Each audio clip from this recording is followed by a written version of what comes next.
Mini, welcome to Mini's life style. ഇന്ന് നമുക്ക് അവൽ വിളയിക്കുന്നത് എങ്ങനെയെന്ന് നോക്കാം. കുട്ടികൾക്കൊക്കെ വളരെ ഇഷ്ടപ്പെടുന്ന ഒരു സാധനമാണ്. ഇപ്പോൾ ഒന്നും അത് കിട്ടാനേ ഇല്ല. പണ്ട് നമ്മുടെ അമ്മച്ചിമാരൊക്കെ എപ്പോഴും ഉണ്ടാക്കി തന്നിരുന്ന ഒരു സാധനമാണ്. കല്യാണങ്ങൾക്കൊക്കെ മെയിനായിട്ടുള്ള ഒരു സംഗതിയായിരുന്നു അവൽ വിളയിച്ചത്. അത് എങ്ങനെയാണ് ഉണ്ടാക്കുന്നത് നമുക്കൊന്ന് നോക്കിയാലോ. അവൽ വിളയിക്കുന്നതിന് ആവശ്യമായ സാധനങ്ങൾ: 1/2 കിലോ അവൽ വൃത്തിയാക്കി എടുത്തത്, 1/2 കിലോ ശർക്കര പാനിയാക്കിയത്, 1/2 കിലോയ്ക്ക് 1 തേങ്ങ ചിരകിയെടുത്തത്, 4-5 തുള്ളി വാനില എസൻസ്, ചുക്കുപൊടി 1/2 ടീസ്പൂൺ, ജീരകപ്പൊടി 1/2 ടീസ്പൂൺ, 5-6 ഏലയ്ക്ക. അതിൽ വറുത്തിടുന്നതിന് ആവശ്യമായ സാധനങ്ങൾ: കശുവണ്ടിപ്പരിപ്പ്, മുന്തിരി, കപ്പലണ്ടി, പൊട്ടുകടല. ഇത് 3-4 സ്പൂൺ നെയ്ക്കകത്ത് വറുത്ത് ഇടണം. നെയ്യ് എത്ര എടുത്താലും കുഴപ്പമൊന്നുമില്ല. നമുക്ക് തയ്യാറാക്കാം. അവൽ വിളയിക്കുന്നത് എങ്ങനെയെന്ന് നോക്കാം. ഉരുളി അടപ്പിൽ വെച്ച് ഒരു വലിയ പാത്രം എടുക്കുക. അതിനകത്തോട്ട് ആവശ്യമുള്ള നെയ്യ് ഒഴിക്കുക. നമ്മൾ വറുക്കാൻ എടുത്തു വെച്ചിരിക്കുന്ന എല്ലാം ഒന്ന് വറുത്തെടുക്കണം. ഒരുമിച്ചിട്ടങ്ങ് വറുക്കാൻ കുഴപ്പമില്ല.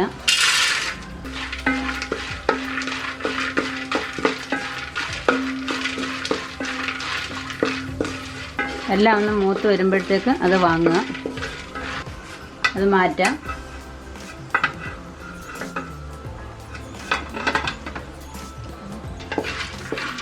വറുത്തെടുത്ത് എല്ലാം മാറ്റി ഇനി അതിലേക്ക് നമ്മൾ തേങ്ങ ഇട്ട് അതിൻ്റെ വെള്ളം ഒന്ന് പറ്റിച്ചെടുക്കണം. ഒരുപാട് മൂത്ത് പോകാൻ പാടില്ല, വെള്ളം പറ്റിയാൽ മാത്രം മതി. ഇതിൻ്റെ വെള്ളം പറ്റിയാൽ ഇത് കുറേ ദിവസം ഇരിക്കും. കുട്ടികൾക്കൊക്കെ വളരെ ഇഷ്ടപ്പെടുന്ന ഒരു സാധനമാണ്. എണ്ണയൊന്നും ചേരുന്നില്ല, എന്നും എണ്ണപ്പലഹാരമല്ലേ, ഒരു മാറ്റമൊക്കെ ആയിക്കോട്ടെ. തീർച്ചയായിട്ടും കുട്ടികൾക്കെല്ലാം ഇഷ്ടമാവും. ഇനിയും സബ്സ്ക്രൈബ് ചെയ്യാനുള്ളവരൊക്കെ ഒന്ന് സബ്സ്ക്രൈബ് ചെയ്യുക. കൂട്ടുകാർക്കൊക്കെ ഒന്ന് ഷെയർ ചെയ്ത് കൊടുക്കണം. എല്ലാവരും ചെയ്യട്ടെ. പണ്ട് നമ്മുടെ അമ്മച്ചിമാരൊക്കെ സ്ഥിരം ഉണ്ടാക്കുന്ന ഒന്നായിരുന്നു അവൽ വിളയിച്ചത്. കല്യാണങ്ങൾക്കെല്ലാം മസ്റ്റായിരുന്നു ഇത്. ഇപ്പോഴാണ് മോഡേൺ രീതിയൊക്കെ ആയത്. എത്ര ദിവസം വേണമെങ്കിലും കേടുകൂടാതെ ഇരിക്കും. ഇത് 1 കിലോ എടുക്കുമ്പോൾ 1 കിലോ ശർക്കര ചേർത്താൽ അതാണ് നല്ലത്. ഞാൻ ഇപ്പോൾ 1/2 കിലോ ആണ് എടുത്തിരിക്കുന്നത്. ശർക്കര കുറഞ്ഞു പോയാൽ ഡ്രൈ ആയി ഇപ്പം കഴിക്കാൻ ഇച്ചിരി പ്രയാസമായിരിക്കും. മറ്റേതൊരു കഴിക്കുമ്പോൾ ഒരു ചെറിയ നനവോടുകൂടിയൊക്കെ കഴിക്കാൻ പറ്റും. നല്ലതാണത്. തേങ്ങയുടെ വെള്ളം പറ്റിക്കുന്നത് കുറച്ച് ദിവസം ഇരിക്കാൻ വേണ്ടിയിട്ടാണ്. അതിൽ ആദ്യമായിട്ട് ചെയ്യുമ്പോൾ കുറച്ച് ചെയ്ത് നോക്കുക. കൂടുതൽ ചെയ്താൽ ചിലപ്പം ഫ്ലോപ്പായി പോയാലോ. എന്ത് ചെയ്യുമ്പോഴും കുറച്ച് അളവിൽ ചെയ്ത് നോക്കുക. കേക്കും മുറുക്കുമൊക്കെ കുറേ പേര് വിളിച്ചു പറഞ്ഞിരുന്നു, നന്നായിട്ടുണ്ടാക്കി എന്നൊക്കെ വിളിച്ചു പറഞ്ഞിരുന്നു. അത് കേൾക്കുമ്പോൾ വലിയ സന്തോഷമുണ്ട്. ഇതെന്തായാലും എല്ലാവരും ട്രൈ ചെയ്യണം. ഇത് കുറേ ദിവസമൊക്കെ വെച്ചിരുന്ന് എല്ലാവർക്കും കൊടുക്കാൻ പറ്റും. കേടാകത്തൊന്നുമില്ല. കാറ്റ് കയറാതെ ടിന്നിനകത്ത് അടച്ച് വെച്ചിരുന്നാൽ മതി. ഏകദേശം എൻ്റെ വെള്ളം ഒക്കെ പറ്റി വന്നിട്ടുണ്ട്. ഇനി അത് മാറ്റിയിട്ട് നമുക്ക് ശർക്കര പാനി നൂൽ പരുവാക്കി എടുക്കണം. അപ്പോൾ ഇത് പരുവായിട്ടുണ്ട്, വെള്ളം പറ്റിയിട്ടുണ്ട്. ചെറിയ മണം വരുന്നുണ്ട്. നമ്മൾ കയ്യിലെടുത്ത് നോക്കുമ്പോൾ വെള്ളമില്ലാത്തൊരു അവസ്ഥയിൽ ഇങ്ങനെ വരാനിരിക്കും. അങ്ങനെ ഒരുപാട് ഫ്രൈ ഒന്നും ആവരുത്. ചെറിയ ഒരു കളർ വ്യത്യാസം വരുമ്പോഴത്തേക്ക് ഓക്കെ. ഇനി നമുക്ക് മാറ്റിയിട്ട് ശർക്കരപ്പാനി ഉണ്ടാകും. ഇനി നമുക്ക് ശർക്കരപ്പാനി നൂൽ പരുവാക്കി എടുക്കാം. ശർക്കര ഞാൻ പാനിയാക്കി വെച്ചിരിക്കുമായിരുന്നു. അതിൻ്റെ മണ്ണും അഴുക്കുമൊക്കെ കളഞ്ഞിട്ട് ഒന്ന് അരിച്ച് വെച്ചിരിക്കുമായിരുന്നു. നല്ല വൃത്തിയുള്ള ശർക്കരയായിരുന്നു. അപ്പോൾ ഇത് നല്ലതുപോലെ ഉരുളിയിലിട്ട് ഒന്ന് വെള്ളമൊക്കെ പറ്റിച്ച് ഒരു 2 നൂൽ പരുവാകുന്നത് വരെ ഇത് ഇളക്കിക്കൊണ്ടിരിക്കണം. ഇത് കൈ വെക്കുമ്പോൾ ഒന്നും ആയിട്ടില്ല, ഒരു പരുവായിട്ടില്ല, ഒന്നുമായിട്ടില്ല, ഒരു നൂലും ആയിട്ടില്ല. വീണ്ടും പറ്റട്ടെ, വെള്ളമൊക്കെ കുറച്ചുകൂടെ പറ്റട്ടെ. ഒന്ന് പരുവായോ നോക്കാം. 1 നൂൽ പരുവായിട്ടുണ്ട്. സ്വല്പം കൂടെ കിടക്കട്ടെ. 2 നൂൽ പരുവായിട്ടുണ്ട്.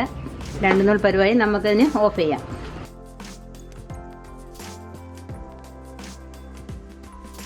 അതിലോട്ട് നമുക്ക് ഈ അവൽ ഇട്ട് കൊടുക്കാം. ഇളക്കി കൊടുക്കണം.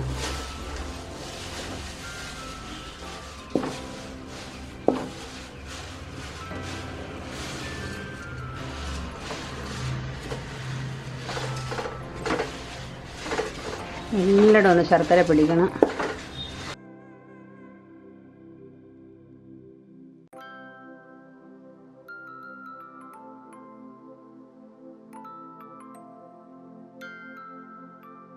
എല്ലായിടത്തും ഈ ശർക്കര പാനി ഒന്ന് പിടിക്കണം.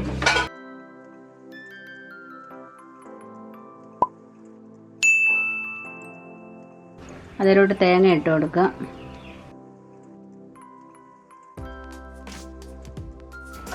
അതിലോട്ട് ചുക്ക്, ജീരകം, ഏലക്കാപ്പൊടി ഇട്ട് കൊടുക്കുക.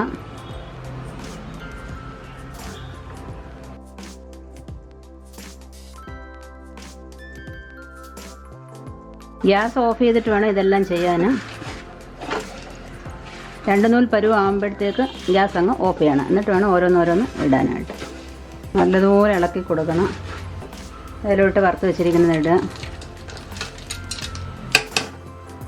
സ്വല്പം വാനില എസൻസ് ഒഴിക്കാം. നല്ലതുപോലെ ഇളക്കി കൊടുക്കണം.